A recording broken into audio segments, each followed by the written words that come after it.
Hey, good afternoon. This is a quick intro to the contract specifics regarding purchasing in the money, at the money, out of the money. So it's pretty simple when we think about it in terms of cost or expense, okay? Because for calls or puts, right, the contracts get more expensive as you go in the money, but in the money differs for calls and puts. And how does it differ? If, again, we go deeper in the money, it's the same. It's more expensive for calls and puts, but how do they differ? Well, very simple. That's back to contract basics, which I have a video on. But as we go deeper in the money for calls, what we're actually doing is getting a strike price. Strike price is that big number there on the left side of the screen indicating the contract. We like to say, the 506 call strike price contract or something like that to describe what contract we're getting. So anyways, the strike price gets lower, right? The number, as you see on the left-hand side, 503, 502, 501. And so what that is indicating, right, is for calls, because calls, the share price of the stock that you're trading has to go above, right? Has to go above for you to reach more profit.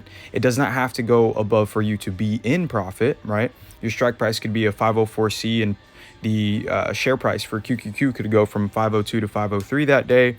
And guess what? You're in profit. If that was too fast, just rewatch it a couple times. But again, they get more expensive as you go deeper in the money for calls, because for calls, we need share price to exceed or go above the strike price of our contract, so we have more profit. Again, it doesn't need to exceed the strike price in order for you to be in profit.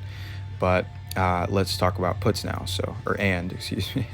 So for puts, it's the opposite, right? As we go deeper in the money, the contracts get more expensive, the put contracts, and that is because we want the share price in the put scenario to go down, to go lower than and below our strike price, right? And so when we think about, again, strike price and price of the contract and share price, we start to understand why the contracts get more expensive deeper in the money. And that's just what we call, again, as you're going to the strike prices that are more expensive, deeper in the money, and deeper in the money for calls and puts, right?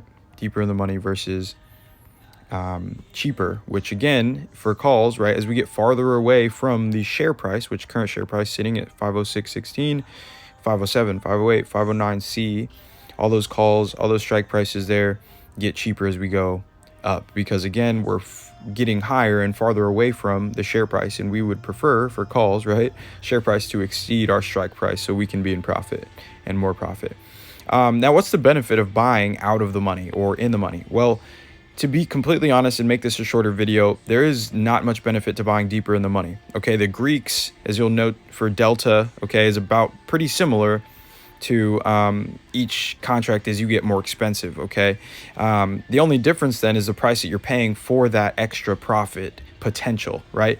And so why pay more for less contracts when I can pay less for more contracts?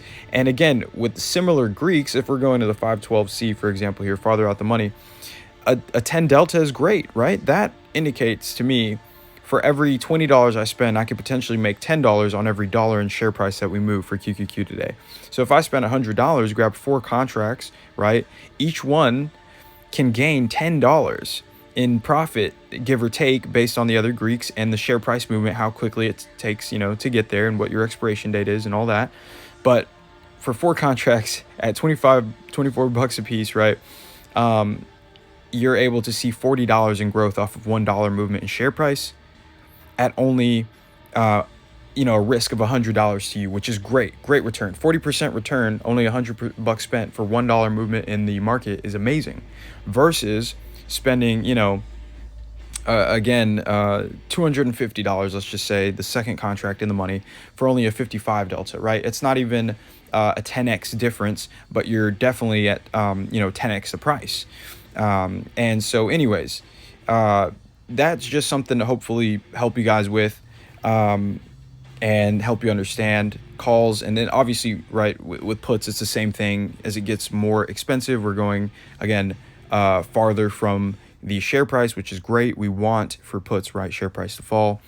And so what that would mean is we get more expensive. It's just irrelevant to pay that difference. And that's why we have low volume, no open interest on these contracts.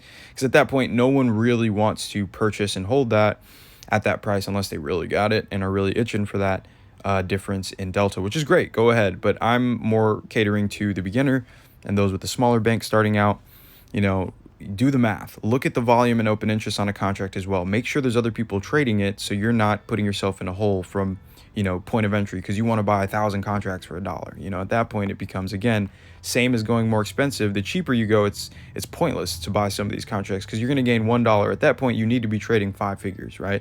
5 figures, you're buying 5,000, 10,000 contracts, and okay, that dollar is now doubling your money, right? That's amazing. But anyways, you trade with your pockets, not mine. This is not financial advice, just something to hopefully help you understand in the money, out of the money, at the money, and what's best for you.